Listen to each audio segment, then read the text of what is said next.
30 въпроса към Петранка Драганова. Ще започнем малко по-отдалеч. Кога започна да играеш шах и как се запали? Стана случайно. Още като дете бях в една компания детска, заваля дъжд и там, понеже аз живеех в блока, който се намираше над шахклуба преди много години. А той дали тук е бил или на Не е друго бил място? тук. Тук е някъде, аз съм тук треньор от 30 години. Значи, да кажем, е малко преди това. Да кажем, 35 години сме в това помещение. Преди това клуба се помещаваше до пощата на град Казанлък и беше като емблема и даже доскоро, като кажех шах клуб на таксиметровия шофьор, и той ме караше към пощата. И с моите приятели детски влязохме в шах клуба и за една вечер се научих да движа фигурите и може да се каже, че от тогава не излязох от клуба.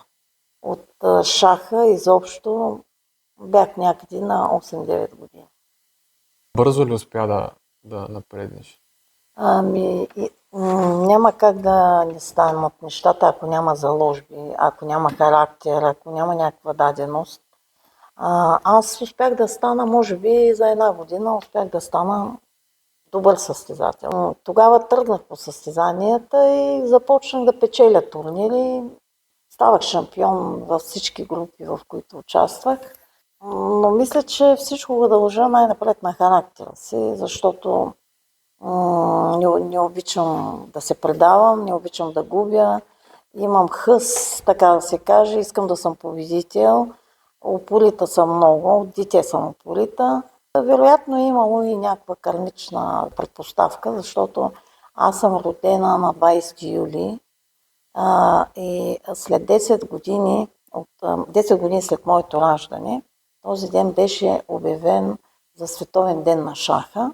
Аз 10 години след моето раждане станах за първи път шампион на България пред децата. И може би и това, някаква предопределеност да съм тук, на това място и до сега аз не съм мислила за нещо друго. Разкажи малко повече за годините, в които беше активен състезател. Кои бяха тогава силните шахматисти? Значи мога да кажа, че мой така духовен учител беше Карпов. Аз на времето ние се учихме, нямаше компютри, нямаше откъде другаде, освен от списания, и фаворит ми беше Анатолий Карпов. И от него се учих и така с списанията рових, търсих негови партии. По мое време, тогава, когато аз израствах, не знам, тогава спорта беше грижа на държавата и наистина на нас не ни оставаше друго, освен да работим, да се състезаваме. Когато имаше резултати, ме изпращаха на следващи турнири. Това беше времето на Карпов. Нона Гаприндашвили малко след това излезе името на Майче Бурданидзе при жените. Но лично аз, тук имахме в България, имахме много силни наши българки.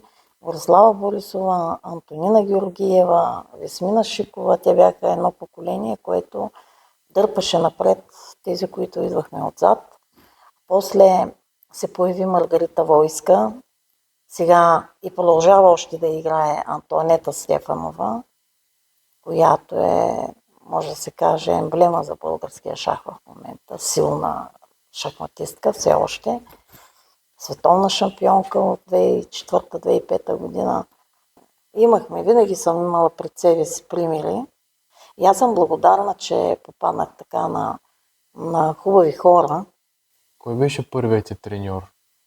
Първият ми треньор, значи тогава, както казах, като деца, когато влязохме в този шах клуб, и аз не излязох повече. И една вечер дойде един господин, майстор на спорта, Иван Чапразов, лека му пръст. Той ни събра, децата, които бяхме там. Така създадохме шах клуба. Ти спомена за женския шах в България. Европейската титла преди 2 години. Нургил Селимова стана вице-световна шампионка. Защо при жените имаме повече успехи, отколкото при мъжете? Първо ще кажа, че жените сме по-инати. Ние, когато решим да участваме и да се борим, ние се борим.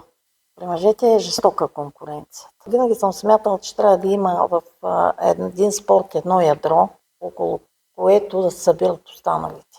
Винаги е било някакво ядро от жени. Силно поколение жени, около което ние по-малките, по-младите, нали, се дърпахме напред. Те ни притегляха някакси с примера си.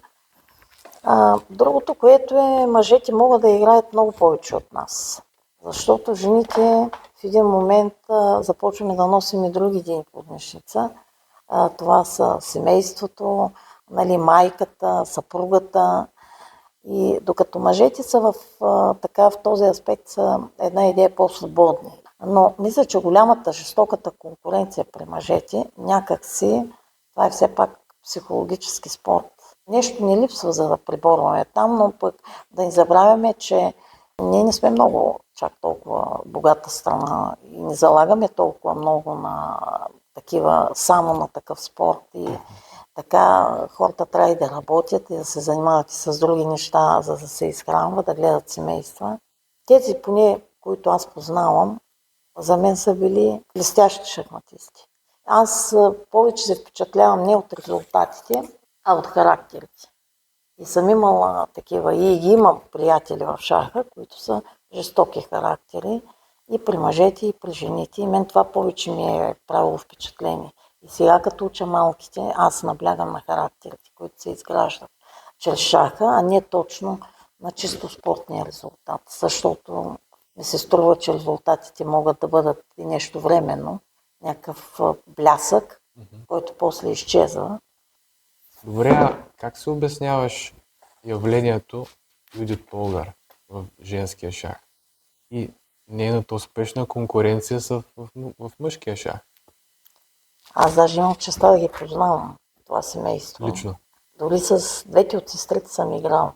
Сега те бяха много малки. Аз затова не мога да кажа, че с нещо, но Жужа беше вече име, когато аз успях да направя реми с нея в един турнир, който те обичаха много Тетевен. И идваха на открития турнир в Тетевен. Аз там се запознах по-близо с тях и с баща им Ласло, и с майка им Клара. И сме си говорили и така. Аз съм възхитена от тях, защото може би тая обич към шах, към самата игра е потомствено, така се е наследило, нали, назад. И трите са големи имена в шаха. Казвах още тогава, че Юдит има повече заложби за големи постижения от другите две. Като талант. Като талант. Да, изпъква по-силно, повече. Вероятно е така. Ето сега виждате, че имаме един, как беше този аржентинец, който на 12 години става гросмайстор. Значи има нещо отвътре, да, което те държи. Той избухва в един момент и ти трябва да се реализираш точно в тази дисциплина. Нали? Имаш качествата, имаш заряда, имаш силите, по-лесно ти се получават нещата и така. И аз мисля, че феномен е цялото семейство от баща им, който е успял да ги до такава степен да ги дисциплинира и до такава степен да ги накара да предаде тая любов към шаха. Сега веднага следваш въпрос, свързан с последното, което каза за дисциплината. За теб това ли е най-важното качество, за да бъдеш успешен шахматист? Знам само, че без дисциплина не може. Значи аз сега гледам и по децата и мога да сравнявам. Моето поколение бяха някакси, нямахме такива надменни, горделиви, просто обичахме шах и всички играехме и бяхме приятели. Много приятелства имаше. Сега гледам обаче, не знам дали е някакво надъхване от страна на родители, че ти си по-добър от този, че ти повече можеш и така нататък, но виждам, че има това отлепване от земята, тая горделивост, тая надменност, това високомерие. Това го виждам много често сред децата, което е трагично и жалко. Аз винаги съм мислила, че дисциплината, скромността, упоритостта, това са качества, които могат да ти изградят и може да покажеш високи резултати. Отлепиш ли се от земята, просто падаш от високо. И имам примери, при които гледам как от поглед от високо, как не успяваме после да си спечелим шампионските титли, макар че сме били, да кажем, лидерите в тази група, няма как без качества. Без качества не може да се постигнат. Само с едно четене, с едно зубкане, това не става. Най-напред е дисциплината, самодисциплината. Да си отдаден на нещо и когато ти предстои турнир силен, ти да мислиш и да живееш с това. И в моя клуб аз няма да позволя на никой да се отлепи. Сега имам един случай, с който се боря, но слава Богу, че той много ме слуша. Аз имам респект пред него. Той ми има огромно доверие и знам, че когато греши и аз се опитам да му проясня ситуацията, и той веднага ми се доверява. И затова мисля, че тая зараза, тая звездомания няма да го порази него. При моите деца, аз с това се гордея, че всички се излизат от нашия клуб характер. На част стоя зад това. Вземете днес на турнира. Искаше ми се тези двамата големите на 17 да ги прегърна. Аз не мога да ги настигна вече. Големи са. И са съвсем от мънички деца при мен. И прекрасни млади хора. Прекрасни. Те се изградиха тук в клуба. Значи, ако те не знам къде щяха да бъдат, ако не бяха в клуба, но смятам, че клуба и начина, по който работим тук, и това, че наблягаме на дисциплина, наблягаме на характер, това страшно много им е помогнало и те са се развили в най-добрата светлина. Дори продължават, ето, Константин Смилов спечели купата. Симеон Дичев е втори. Нямам повод за това стоя. И затова още не съм се тръгнала. Имам сега и много малки деца, нови деца. В клуба е пълно с деца. Само си мисля да има повече време. И тях да науча, и тях да усмиря малко чрез шаха, да започна да гледат вече малко по-разумно. Но това за мен винаги е било предизвикателство. Вече 30 години.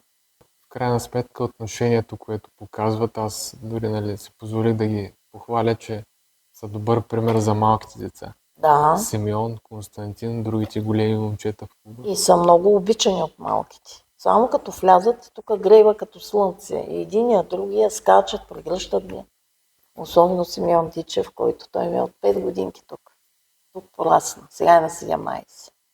Моята много голяма гордост. Константин Смилов дойде малко по-късно, но той е прекрасно момче. Прекрасно, пълни отличници и двамата. Следващите ми успешни студенти. Така това, с което аз се гордея най-напред е, че всеки, който е минал от клуба и е стоял 7, 8, 10 години, съм го изпратила студент. А са идвали с колеблив успех. И сме работили върху всичко. Шака е работил.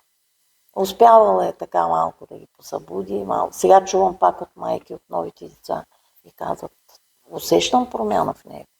Говорим за характер. Шаха трябва наистина да имаш нещо отвътре, което да се развива в тая посока. Ако го нямаш, става много трудно, защото това не е стихотворение да го научиш. То те развива, самия шах се развива, защото всичко минава през призмата на мисълта, на мисленето. Да кажем, че събуждаме мозъчни центрове, които започват да работят в полза на децата, на семействата им. Ето това прави шах. Сега дали някой ще стане шампион или не ми е това фикс идея. Не. Искам, който дойде тук, аз да помогам, той да се изгради. И един ден, като излезе от тук, да бъде горд с това, че е бил в толкова. Така е. Ти спомена на няколко пъти, че за тебе успехите не са на най-високо място в ценностната система, но все пак, когато видиш, че някой притежава това семенце, талант, насочваш ли го той да гони големите успехи или по-скоро шаха да бъде за него едно хоби и приятно занимание и полезно? Едното не може без другото. И когато някой покаже повече талант за шах, той изпъква. Аз работя почти еднакво с децата, може да се каже. Сега да кажем, те, които са по-напреднали, работи малко по-упорито и по-сериозно, но Децата, които сега имаме едно момченце, Мерк Селейдин, който е още детска градина, има хъс за игра, колкото цялата група няма. Заедно, всеки заедно. И невероятно дете. И ще стане много силен. Аз го усещам от сега. Той живее с шах. И ако той намали темпото на си, това е дълъг път.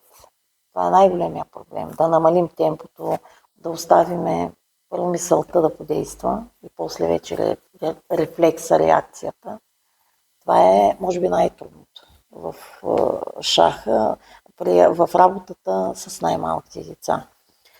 Когато някои дете се изяви, имала съм и такива, нали, които имат повече даденост в сравнение с това, но те не са оставали тук. Защото имаме такава една българска черта, като видим, че в един клуб има такъв талант, след една година той лъсва просто, той се вижда, той няма как да си скрие таланта и се го привличат при тях. И така, нашия клуб остава без тая звезда, да кажем. Но аз се гордея с това, че един Цветан Стоянов вече се бори за гросмайсторски балове. Никой доскоро не знаеше, че той израсна в този клуб. И че близо година аз съм работила с него. Имам и такива деца, които ги погубихме с мятането от клуб в клуб. Ако беше останал тук един Васко Кондов, аз смятам, че той щеше да стигне много далеч в шах. Той имаше също много качества. Много качества. И за съжаление, така, решихме, че не трябват шумни клубове, големи клубове и нашия клуб няма да даде достатъчно. И така. Но не карам никой да се насочва само в това, в тая посока да стане шампион. Той си става шампион. Ако има тая даденост, ако има повече талант, ако слуша и следва стъпките, защото не може изведнъж да стане всичко, и работи упорито, той ще се стане шампион. Добре, аз ще потикна малко повече да споделиш и други имена през годините, които са твои изявени ученици.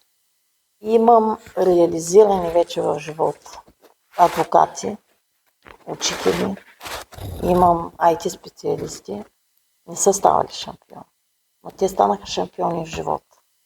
Моето мото е това. Да станем шампиони в живота. Успяха, реализираха се. Имам и двама братя, с тях също много се гордея и те ми бяха голямо предизвикателство, защото дойдоха със слаби оценки. Близнаци, Дейвид и Робърт Боготлиеви, дойдоха във втори клас, искаха само да се оправи успеха. Не само, че оправихме успеха, завършиха тук математическа гимназия и един има висше образование, другия има две висши образования. И аз съм горда, че стоя за това. Мен това ми е. Изявени в шаха, не знам дали това е. Аз съм била шампион във всяка възрастова група. И трябва да кажа, че в шаха материално не съм постигнала нищо. Въпреки, че съм била шампион. Но като човек съм постигнала много. Сега един ми работи в банка в Англия. Значи и той беше такъв един, който уж нищо не ставаше от него, но не е така. Шаха много променя. Като шампион Цецо Стоянов. Той ми е високото постижение, чисто шахматно, защото той вече има един гросмайсторски бал покрит. Бори се за следващи балове. Нещо не му се получава, защото много мисли за това и малко играта му бяга, а трябва да се концентрира в играта, другото ще дойде. И така малко е нетърпелив, но виждаме се често, говорим се често. Той ми е човека, който тук дойде на 5 години, а първата година е много важна. Там се наливат основите, там се изграждат.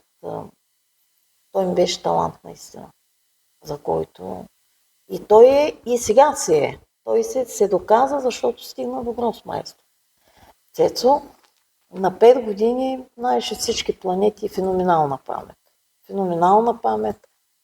31 години, Всъщност това ли беше твоя първи избор за професия?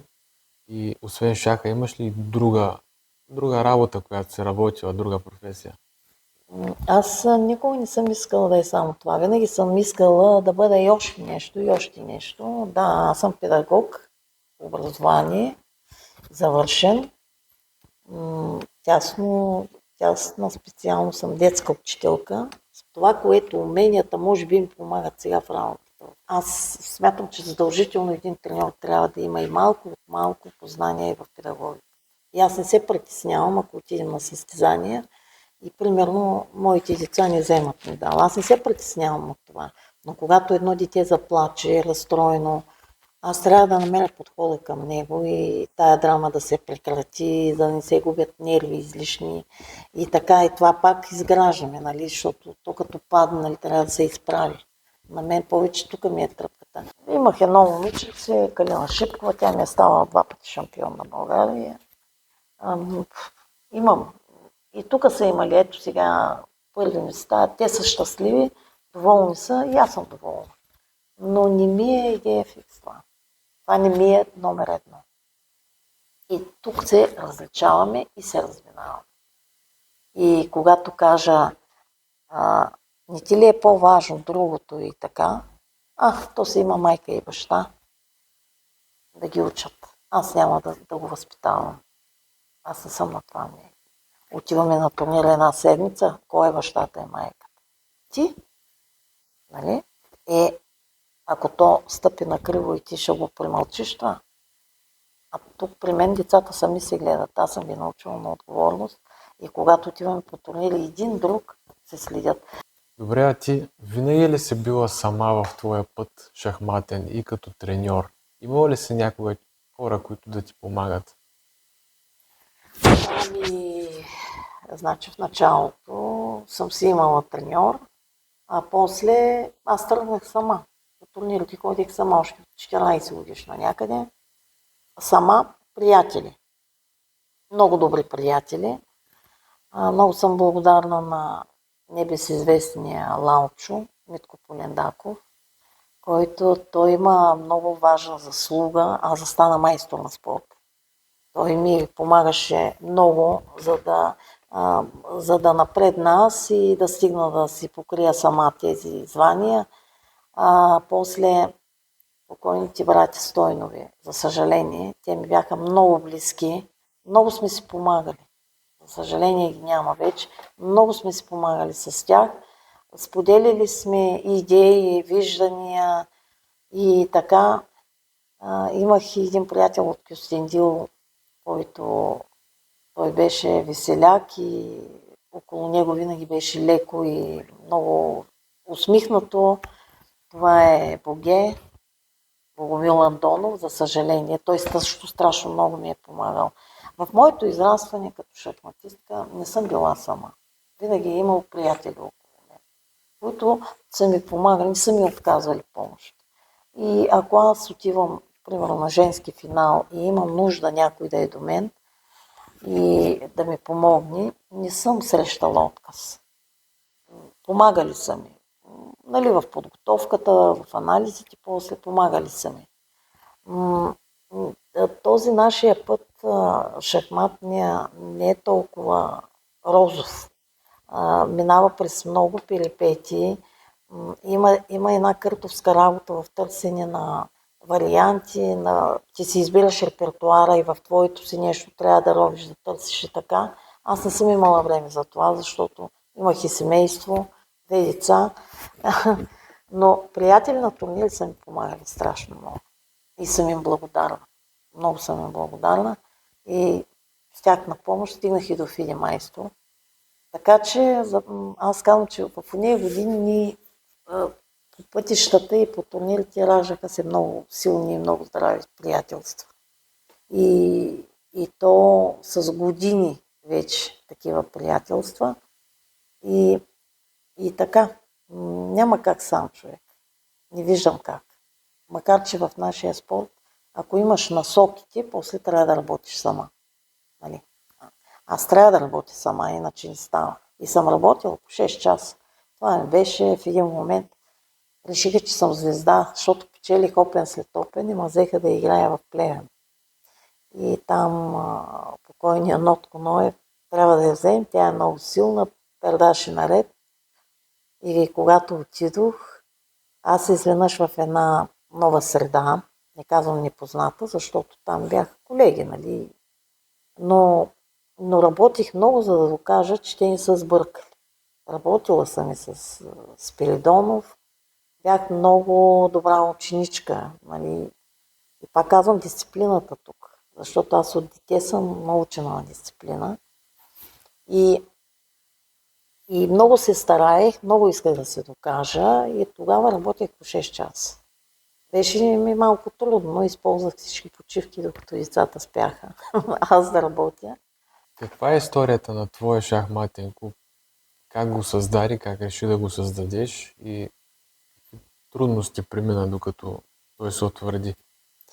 Шах клуб Казанлък 21 се появи 2000-та година. Той затова е 21, това е новия век. Но аз постъпих в това помещение малко по-рано. 1995 година някъде. Значи шаха ми е помагал и в хубаво, в добро и в лошо. Аз 95-та година се разведох, останах сама с децата и тук събрах сила в това помещение.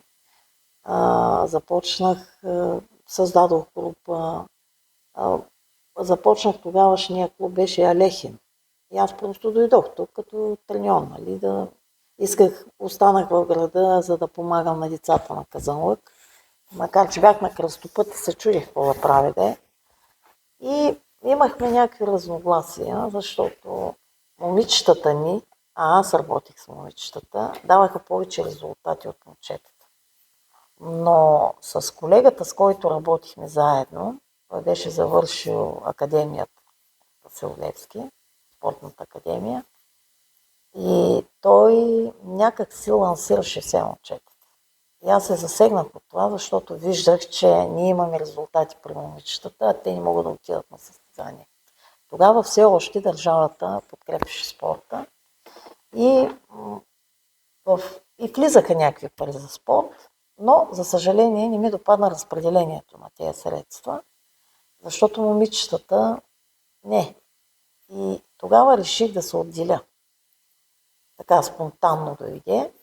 И онова приграждане тук в коридора, това беше новия ни клуб там в тая стаичка. Аз се отделих с моята група, създадохме шах клуб Казанлък на името на града, защото аз много си обичам града. Колегата ми отиде в чужбина, да работи в чужбина. Това беше, този клуб имаше много забележки, така да се каже. И аз почнах при единия кмет, при следващия тръгна да го обновявам, да го правя нещо прилично. И сега и в този вид правиме и състезания.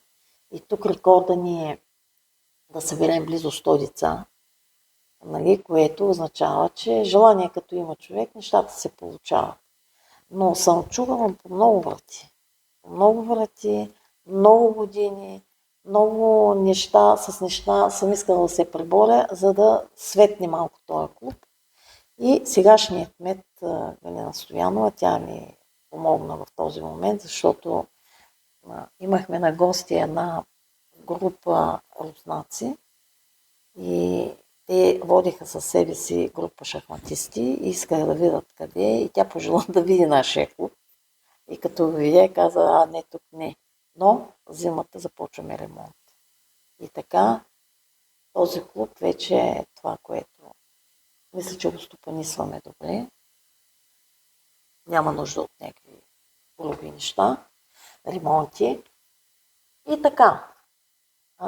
Много аз, понеже и като дете за всяко нещо съм свикнала да се боря. Не съм чакала някой да помага, аз се боря. Ходя, ако на едната врата ни отворят, на другата ходя, боря се, искам.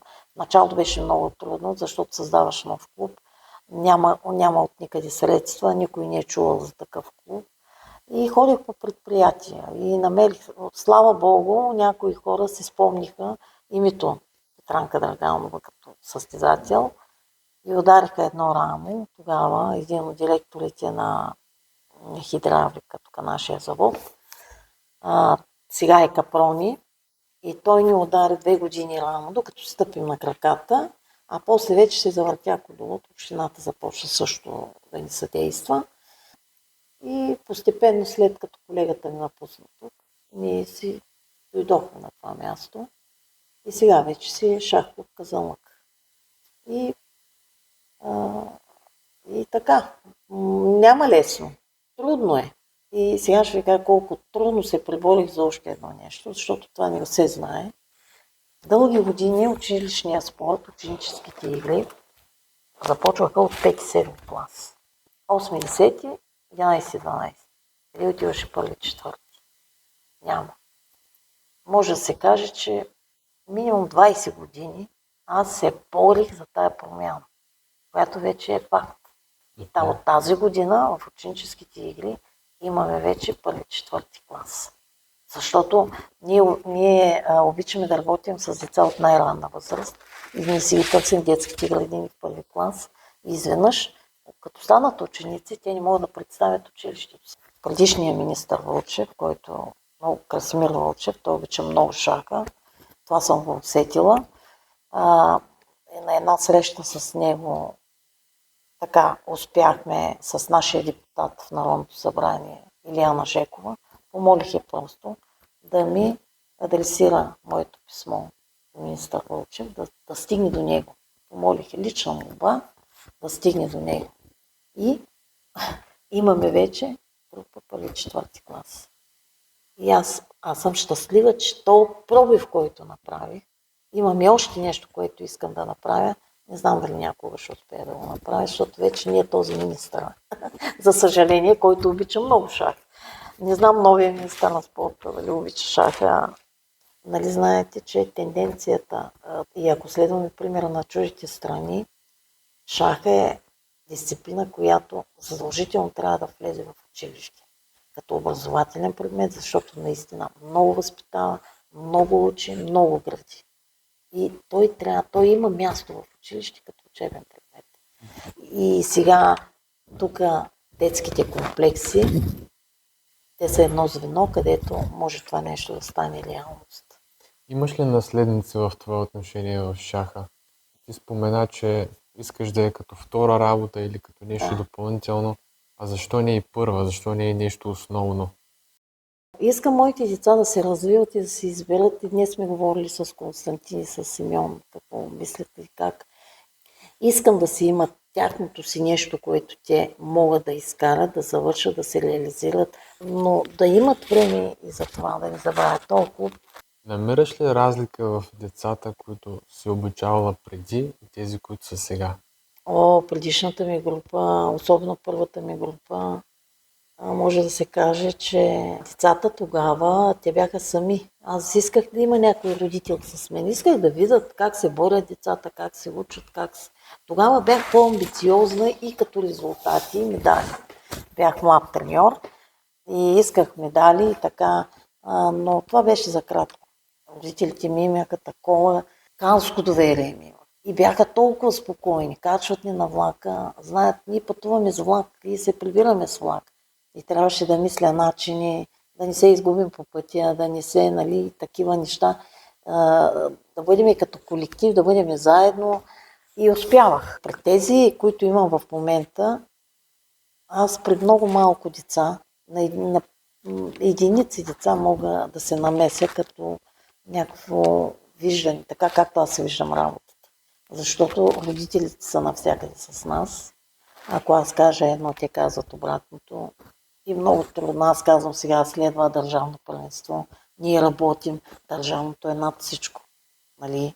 Първо си правим сметка. Държавните къде са и после са останалите. И сега и те казват не. Аз казвам да, те казват не. Какво да направя сега? А тогава съм имала по-голяма свобода.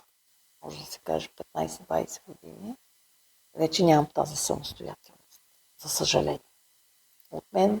И за съжаление има родители, които не разбират, макар да го казвам ясно, аз за какво работя.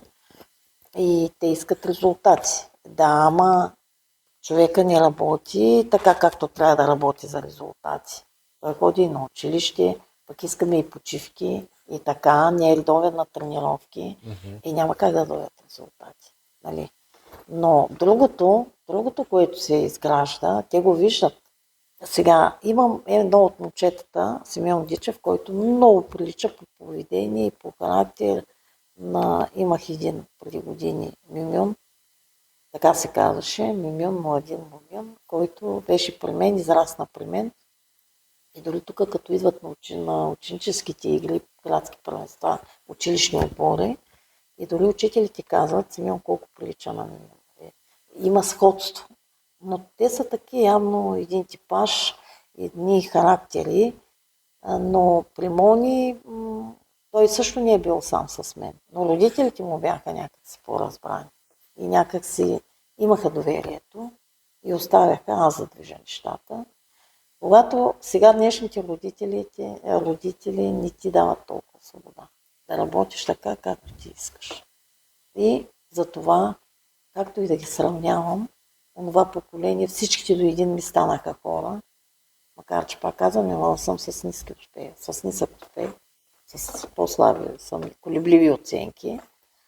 Така че, ако трябва да правя паралел, преди бях по-самостоятелна, сега не съм. Макар че сега съм по-наясно как трябва да работя, по какъв начин, защото имам резултати от работата си, които ми удовлетворяват, които ме карат да се гордея. Но пък, слава Богу, има родители, които ми се доверяват. И аз усещам, че те ми се доверяват и съм на разположение. Цветан Стоянов, как се заражда един шампион? Може ли да споделиш малко повече за началото, когато ти го срещна? Какво дете беше той? В тия години той доста беше нашумял. Даже в един момент имаше партия срещу премиера на България. Да. Беше истинска звезда, като дете още. Какъв беше той?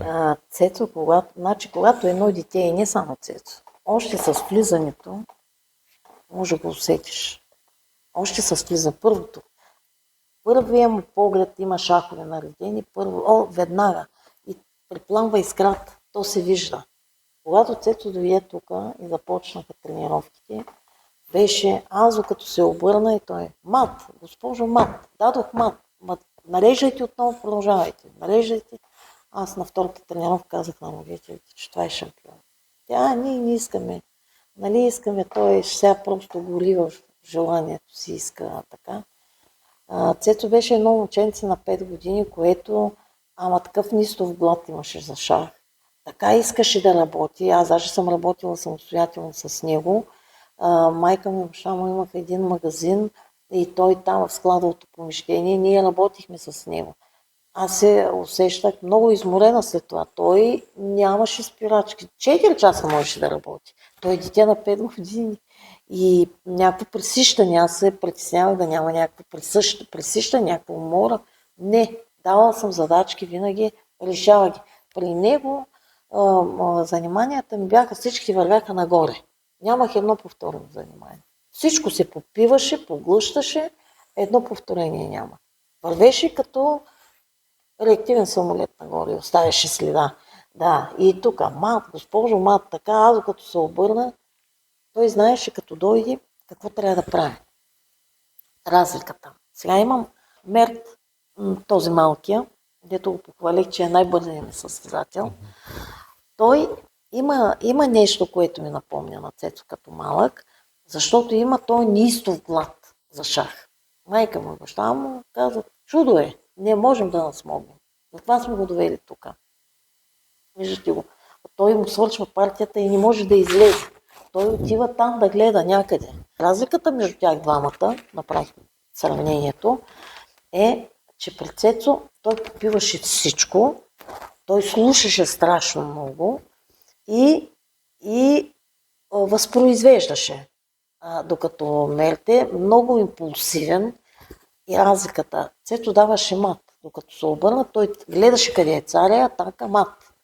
Докато този Мерт, той гледа да събира всички фигури. Ето това е разликата. А целта в шаха всички знаем е, че да се даде мат на царя. И Цецо дойде с много силна заявка, убедителна заявка. че той ще дава мат. Много силен, още на 5 години. И затова казваме в топката, това е новия ни шампион. И то много далеч ще стигне. Сега Цецо ми е тук съсед в магазина, помага на майка си. И сега знам, че като студент се представя отлично. Той е заедно с Нургюл в Свищов. Студенти са втора година, ако не се лъжа. Взема всичко от раз. Памет феноменална. Невероятно дете беше. Аз такова дете не съм имал. От тази жажда за шах и този хъс, Мерт наподобява на него малко, но при него, кога ще обърнем посоката и да започнем да даваме мат, без да убираме всичките пешки, не знам. Това е въпрос на време. Но има този неистов глад за шах. Горят децата, само като видиш как им светят очичките и така, и медалите, и как аз го правя и правя турнирите за тях. И мен това ми доставя ми удовлетворение, което аз не изпитвам другаде. Повече не знам дали шаха може да им даде на едни 17 годишни младежи, каквито са Симеон и Константин, но той е дал достатъчно те да са съвършените млади хора. Моите очи, и аз много се гордея, че те са минали, са се изградили така. Много се гордея, въпреки че не са ставали шампион. Аз като съм била, да чудото голям. На 60 години си купих женищи. Общо взето. Ти на няколко пъти спомена Мерт, спомена за Симеон, за Константин. Сподели и още имена от по-актуалните деца, които са в момента в клуба. Много добре върви Дани Хаджиев. Дани Хаджиев дойде в първи клас, сега е в трети и ние за 2-3 години той е изграден състезател вече. Вярно, пуцат му някои неща, избърза темперамент, избързва. Днес не му беше неговия турнир, не му беше ден, аз ги усетих. Те преди 2 дена играха на финалите на ученическите игри, там може би малко се поизнуриха. И аз никога не ги натискам, усещам просто, че малко им бяга в турнира. Но той и Мартин, те са ми следващите, които аз залагам много на тях, защото в трети клас са, но са показали качества, интелигентни деца, хубави родители, които стоят зад гърба им и се развиват в много добра посока. Имаме да градим като характер, защото Дани е по-колеблив такъв като характер. Марти по-не е, но много обичат играта, горят. Ще видим сега на държавното първенство, какво ще направим. Така са, децата се огъват, падат, плачат, все още плачат. Трябва да съм до тях. И често казвам, сега ако тръгнем да плачем, ще се загубим и следващите партии. Това е доказано. И сега кой как се събира като падне. Ето това ми е тръпката на мен. Сега искам тук. Падаш и сега как ще се събереш, да видиш, че ти остават 3 кръга и ако ти вземеш 3 точки, ти ще вземеш медал. Гледаме напред. И така. Всеки турнир с тях ми е за мен самата предизвикателство. Какво още да използвам, нещо ще се случи и аз ще го използвам в тази посока, на тази кауза, да се градят. Това е най-важно. Колко време трябва да отделя едно дете на ден за шах? Значи аз мога да споделя моя опит с тези деца. Като задача съм им дала в Ческом има едни пъзели, които ги дават ежедневно. Аз ги решавам всеки ден. Поддържам някаква форма, така, някаква кондиция. Първо съм казала, че тези задачи, все едно съм ги дала за домашно. Всеки ден трябва да ги решават. Самите те съм сигурна, че време за шах не отделят. За качествен шах. Да разглеждат партии, примерно, да играят там. Не искам да играят с компютъра. Искам да играят с реални хора. Играхте ли мълчание? Слава Богу, още не са тръгнали да ме лъжат, защото ще ги усетя веднага. Мълчание какво правим тогава. Но едно време ние бяхме повече така идеалисти, фанатици, да се докажем. Искахме да ставаме първи, искахме да печелиме. Нали, дружеството да се гордее с нас, Казанлък да се гордее с нас, с мен, нали, и така, и така. Сега малко е каквото дойде. При моите е така. Но без труд вкъщи нищо не става. Аз мога да дам насоки, мога да ме питат за всичко. И това е вярно, ходят на училище, училищната програма е страшно натоварена, затова нашите тренировки са в събота и неделя. Всеки сам решава на кога ще се роди тази отговорност, да иска и това желание да иска сам да продължи нещо да намери, нещо да научи, нещо да разгледа, да има любим шахматист и да му следи партиите, както на времето аз съм имал. Това нещо със сигурност няма. Но пак казвам, семейната среда. Семейната среда е когато вместо тя или той да играе шах, примерно в ческо, те кажат, айде сега остави го този шах, дай да отидем до мола, примерно. Нали? Докато на времето не беше така. Нямаше молове. Може би, не знам. Но някак си бяхме по-скромни и тези, които бяхме по-скромни, намерихме си нашето поле за изява и наистина искахме да сме най-добрите.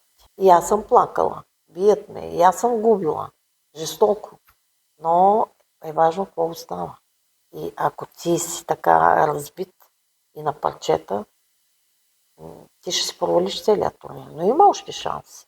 Трябва да се научат да се борят. Известните състезатели на казалък, те са редица титулувани играчи, сред които си и ти, разбира се, 2 гросмайстори, редица международни майстори на спорта, силни любители, кандидат майстори, топ 3 да кажем на казалък за всички времена. Знам, чувала съм, че моят треньор, покойния Иван Чапразов, е бил силен шахматист. Аз като състезател не го помня. Това е Койчо Михов, лека му пръст. Той гореше в шаха и беше добър. Имаше един Иван Баджинов, той беше станал майстор на спорта, а в онези години майстор на спорта трудно ставаше. Сега на Цветан Стоянов, Цецо е име, може би той не е най-силният шахматист. Имаш ли други колеги в Казанлък, които работят също с деца и други клубове, освен Казанлък 21? Аз знам. Има клуб, който се създаде преди 2-3 години. Нека да има. Сега видях, че от този другия клуб имаше 5-6 деца. Нека да има. Колкото повече, толкова по-добре. Аз съм на това мнение, че децата могат да станат и добри. Могат да станат и да се развият като добри личности. Това е на клуба, който носи името на другия треньор някога, който имахме в Казанлък, Ради Стоянов, покойник и той. Той на времето създаде това ядро на Краси Русев, Петър Дренчев, там и още 1-2 момчета. Когато има деца, които са намерили пътя до шаха, дали ще дойдат тук или ще отидат в другия клуб, това не е толкова важно. Важното е, че са усетили шаха като нещо свое.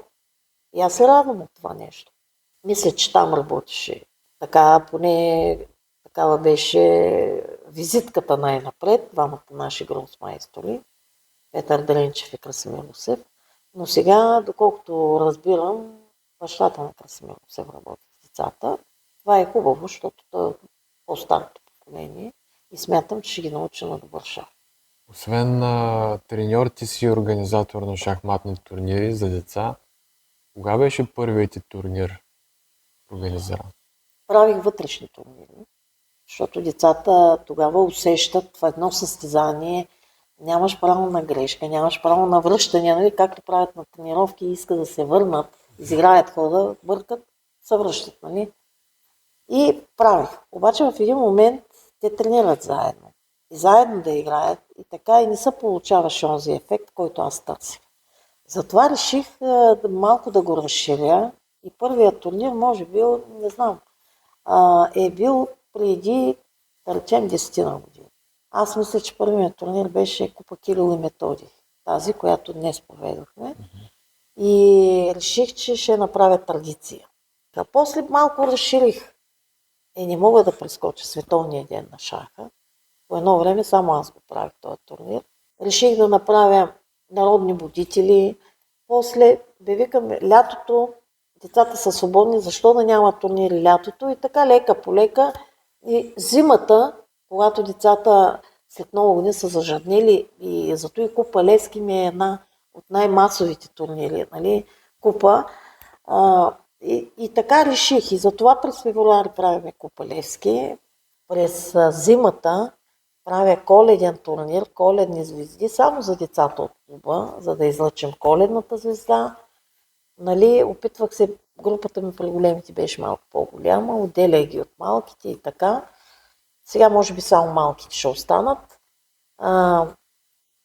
И реших да направя и мама, татко и аз. Турнира ми е родител с дете.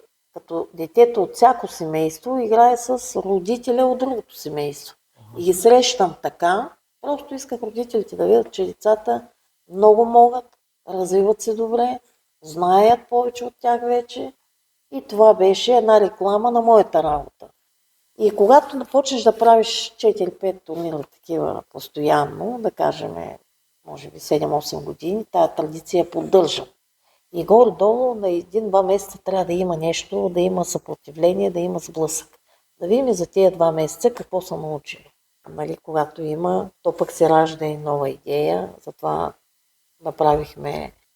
Аз много исках да направя на времето тук финал жени.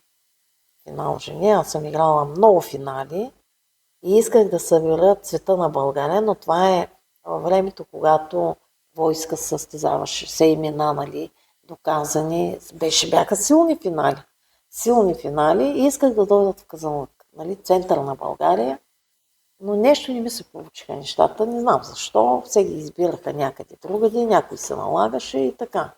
Но после, когато покрай децата помагах, реших да правя. Правила съм държавни първенства за девойки до 20 години. Тук още не беше така хубаво помещение и затова избирах по-малки по брой, по численост групи, за да имам къде да го направя и как да го направя. После леко разширих.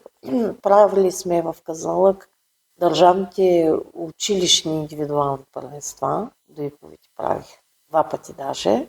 Много добре се сработих с хотел Казанлък. Тогава ръководството бяха една спортистка, беше управител там. Сега ще попитам един личен въпрос. Личен за мен. Познаваш и то доста добре един емблематичен треньор и шахматист на Сливен, Димитър Карапчански. Сподели нещо за той голям човек, смея да кажа. Много впечатления, нали? И като състезател, силен състезател, безспорно. Той мисля, че международен майстор, нали? Да, фиде майстор, да. Пък по кореспондентен е международен. Да, имаше така много силни. Участвали сме на състезания, организирани от самия него, заедно с... Има още един сливенски шахматист, така по-нагоди. Гандев. Да. Те бяха заедно. Добре, според тебе как се съчетават социален живот, тренировки, учение, днешно време все по-модерно, деца да ходят на няколко неща, няколко спорта. Как трябва да намери едно дете време за това нещо и енергия? Ако обича, въпросът е да е там, да се занимава с това, което обича. Ако е тук, аз имам такова дете. Маги. Тя на пиано, на художествена гимнастика, на плуване, на шах и на още нещо. Тя обича много шах. Може да се пробва. Но в момента, в който детето каже, искам това и това, до тук трябва да се спре, според мен. Защото е хубаво детето да се извява там, където обича да бъде. Ако родителите искат то да се извява някъде, където то не обича да бъде, то ще го направи заради тях, но няма да го направи заради себе си.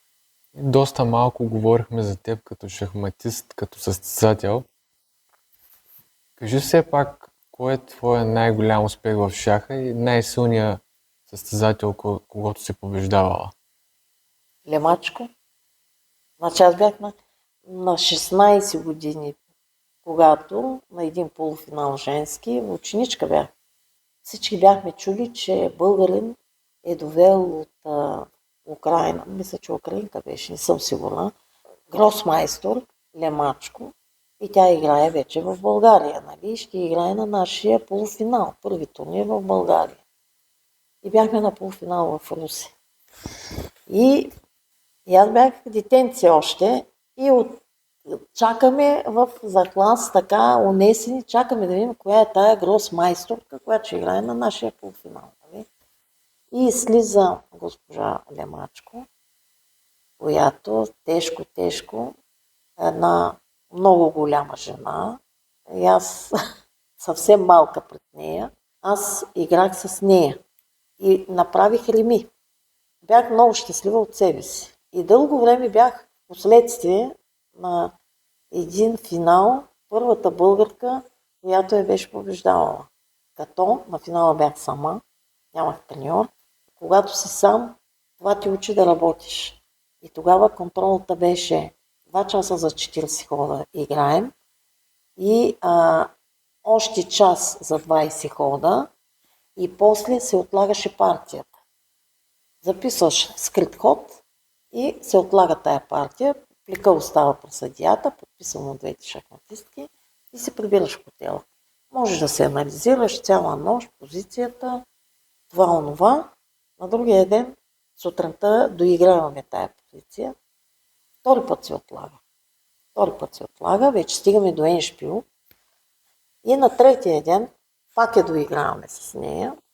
И аз няма да забравя, с жертвено качество направих А6 и Б6 пешки проходни и спечелих. Сама, тя имаше, ако не се лъжа, Пешо Орев беше неин секундант, аз сама. Но къртовски труд цяла нощ, докато можеш да издържиш, 2 часа спиш, отиваш на доиграване, много горда бях от себе си. Тогава може би усетих, че наистина имам нещо дадено някъде, защото нали, сама продължих и така и бях много горда със себе си. И дълги години бях единствен. И след мен още някоя би, ако не се лъжа, някъде, може би 3-4 години след мен би Лозанка Нестова. Това се го спомня. И някак си станах неудобната. Тя никак не обичаше, когато се падаше с мен да играе. Така че с Лемачко това ми е много силен спомен. А като дете още имахме 2 срещи България-Румъния. Никога няма България-Румъния и България-ГДР приятелски срещи. Но в нея години това да излезеш на среща с такива доказани състезателки и аз по случайност, защото нямаше достатъчно, някой се беше разболял, аз съм направила впечатление и ме включиха в отбора. И трябваше да решавам съдбата на резултата. А в уния години в Соца това беше кауза, това беше цел. Нямаш мърк, ти трябва да победиш човече. Това е. И от мен зависеше резултата. И аз изпечелих и двете срещи. И тогава срещу Румъния, срещу Гедере и после с румънците играхме на каваците. Дали ме подценяваха после тези румънки там, в който и да е от силни гросмайсторки, не знам. Но знам, на децата винаги ги предупреждавам. Това подценяване намалява силата ти, по принцип. Защото чакаш противника сам да се бие и ти заспиваш. Но не знаеш колко е учил той, колко е бил подготвен, какъв хъс има да ти бие и какъв хъс има да играе и да покаже, че нещо знае. И така и имам после един много силен турнир имаше в Приморско, в базата на Славия. Военната база на Славия, там имаше на брега един хотел. И там много силен турнир бяха направили. Беше дошъл целият национален отбор на Румъния. Имаше и други чужденки. Аз сама, естествено, както винаги. Не знам на колко съм била, но бих с целият румънски отбор, една по една, и даже покрих първия си бал за международен майстор. Тогава играхме 11 партии. Аз направих някакъв резултат 7,5 от 11, нещо такова. И покрих първия си бал за международен майстор. Толкова щастлива бях, толкова горда бях от себе си. Това са ми такива моменти, които никога няма как да забравя. Няма как да ги забравя. Това са, може би, най-върховите постижения. Освен, че съм ставала там шампион на България, да, станахме шампионки и при жените отборно, което беше, това беше някакъв куриозен момент, защото в предварителната група равни точки и жреби. И ние изтеглихме късметливото листче и продължихме на финала и там ние станахме шампионки на България с Алияна Бачикова. Аз бях на 16 тогава, може би тогава съм била една сила. И имам паметни срещи, паметни такива мачове и паметни. Наистина, бяха ме кръстили по едно време царицата на опените. Бях си поставила за цел да спечеля всички опени, но те бяха, ако не се лъжа, 4. Трети ги спечелих, на четвъртия не можа да стана първа. Станах някъде там, по-назад малко. Шаха тогава беше на почет. Това да отидеш да направиш един финал в Перник или в Дупница и среща в кметството, посрещат те, изпращат те, това са звездите на българския шах. И така, много горда се чувствах тогава, че съм част от това поколение. За съжаление, днес мога да стана шампион на България, чудо голямо. Няма кой. Така, сега е нещо, което е така. Много малко пишат, примерно, нашите медии за децата на нашия клуб, но да си призная, аз не ги обичам медиите, защото те чакат точки и резултати. А тези точки и резултати, това не е баскетболен матч. Това не можеш друго да кажеш. Това е къртовски труд. Това са много сълзи, много... Шаха е такъв психологически спорт, който ти минаваш през всички фази на емоциите си, докато играеш. Не може. Аз не обичам да давам точки. И аз, когато съм доволна, казвам да, браво, блестящо. Когато не съм доволна, си мълча. Така съм аз. Ти си завоювала титлата FIDE майстор за жени. Как се случи това и кога се случи и какви бяха нормите, които трябва да покриеш? Ами, аз не съм играла на специален турнир за FIDE майстор, защото аз имах един бал покрит за международен майстор, който трябваше в рамките на 5 години да покрия, за да ми се признае това звание. А FIDE майстор станах, защото имаше един период, в който, когато направиш по-високо ело, автоматически ти признаваха това ело, че отговаря на нормата за FIDE майстор. А беше един такъв момент, в който аз отговарях на тези условия и ме признаха от FIDE, ме признаха за FIDE майстор. Имаш ли някаква забавна история от шахмата? Много са ми забавните истории. Няма да забравя никога в Младежкия център Приморско. Там се събирахме всички ние луди глави 15-16 годишни. Много весели случки, много забавни случки. Бяхме на едно състезание в Разград. Не знам сега как е там гарата. Обаче аз съм с юношите на едно отбор. Няма да забравя. Едно отбор. Ходихме да играем, да участваме. И гарата нямаше перон там, където е нашия влак.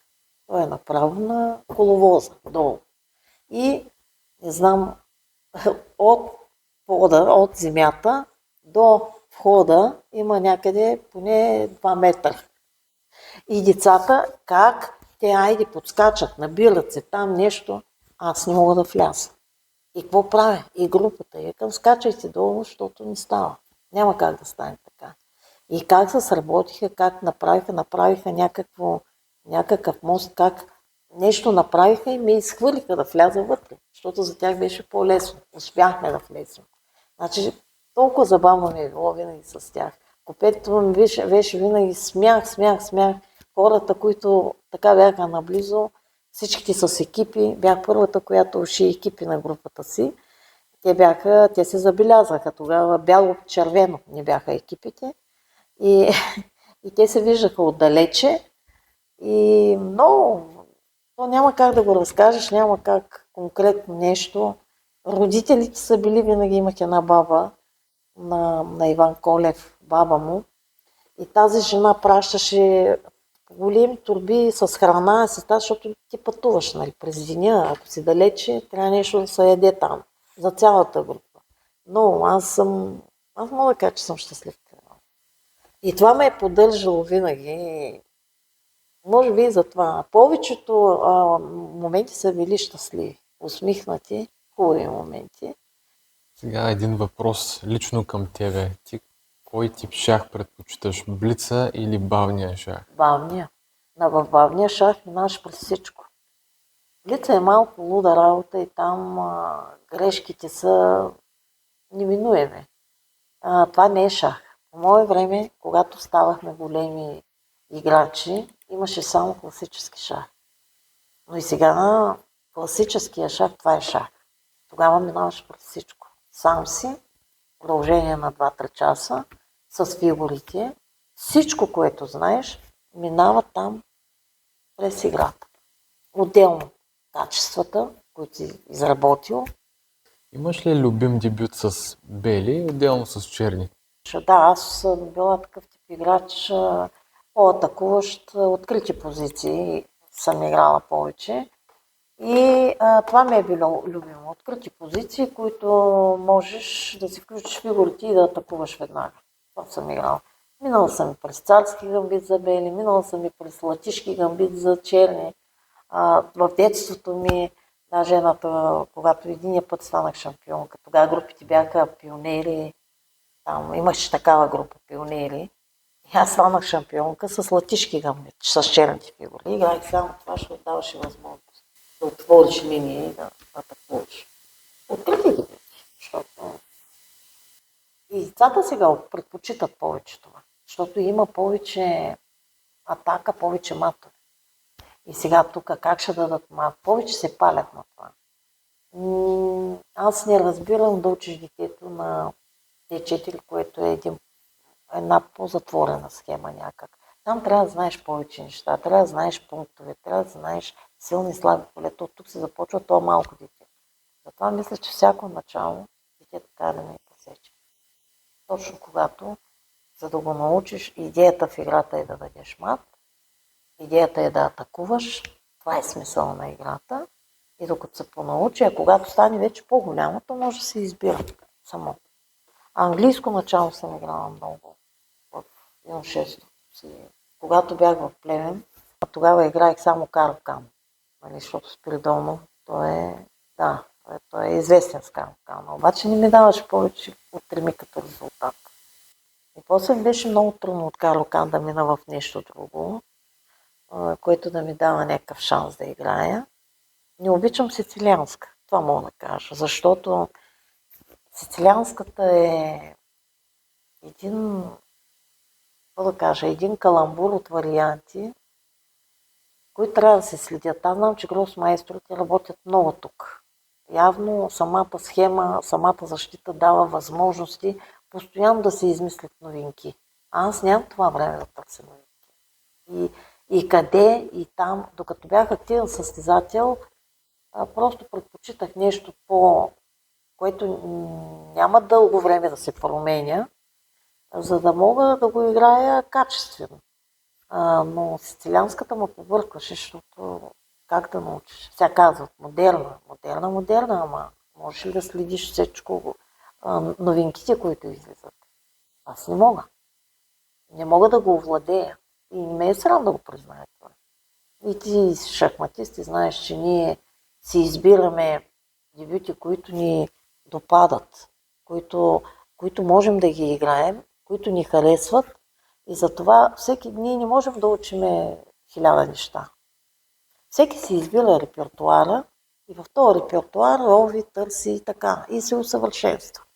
И затова няма как да играеш еднакво силно, според мен. Сега, великите гросмайстори, Карлсен, например, той вероятно не му е проблем да се справя еднакво и с Е4 или с Д4. Какво ти е мнението за компютърния шах и мислиш ли, че той може да помогне на съвременния треньор? Използваш ли платформи като Lichess, като Chess.com? Аз Chess.com го използвам до толкова, доколкото влизам да играя. Аз от това не мога да избера, макар че не съм активен състезател. Аз до някъде, може би, заради моята работа, доста често влизам там и играя. И дават всеки ден пъзели, които решавам. и съм до тук. В момента работя на много места. Аз ходя в детски градини, търся нови звездички. Искам децата да ги уча, да ги заразя с тази любов към играта. И ако някой пък успее да убеди родителите си, идват тук. Имам деца от детска градина, имам. Много хубави деца. И виждам, работят, потенциал имат, мислещи, анализират. Казват, сега тук няма да играеш така, защото така. Завършват си мисълта. Аз това търся. И затова и до година ще работя. Шахова остава до края. Ти изпревари моя въпрос, за който щеш да бъде за шахматната ти работа извън клуба. Имаш ли любима шахматна книга? Значи, сега вече в компютрите има всичко. Ако нещо те интересува, има всичко. Едно време много и купувах в руските книжарници, руските автори.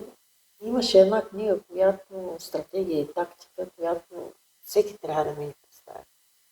Значи аз като дете съм я чела. Но си спомням, че тази книга, така да се каже, ако има още заспали чакри, ми ги отвори. Така да се каже. И много нещо научих от нея. Има такава. По принцип съм се интересувала от такива списания и книги, които са в моите неща, които играя. Но има и такива книги, които могат да ти градят цялостно като състезател. Мисля да завършим това интервю с един личен въпрос към теб. Ако можеш да се върнеш назад във времето, би ли променила нещо от своя път? Би ли дала съвет на по-младото си аз, как да постъпиш? С оглед на трудностите, през които съм минала, защото аз, между другото, като ученичка, аз имах мечта да стана лекар. Да уча, нали? Ако ме приема да стана лекар. Сега, но пак казвам, аз съм израснала много трудно. Само майка ни е гледала и сме били 4 деца. Имах трудно детство. И това, което съм, е благодарение на шах. И ако трябва да съм признателна, и ако знаех какво ще се случи, сигурно пак бих играла шах. Това другото, се казва много често, не дей съжалявам, приеми, че не са те приели. Не са те приели и затова не си станала и това е. Но съм благодарна на шаха, защото не изгледа. Искам да ти благодаря от сърце за това интервю. Мен беше чест. И да ти пожелая да не спираш да се занимаваш с деца, защото изглежда, че го правиш с голяма страст и любов. Благодаря ти. Ако ти обещаеш да си ми съдия винаги на това, защото иначе няма как да се случат нещата. Няма. Аз знам, че с приятели се получава много. Всичко се получава. Ще има винаги качествени хора. Тъй, че не само аз, има и други.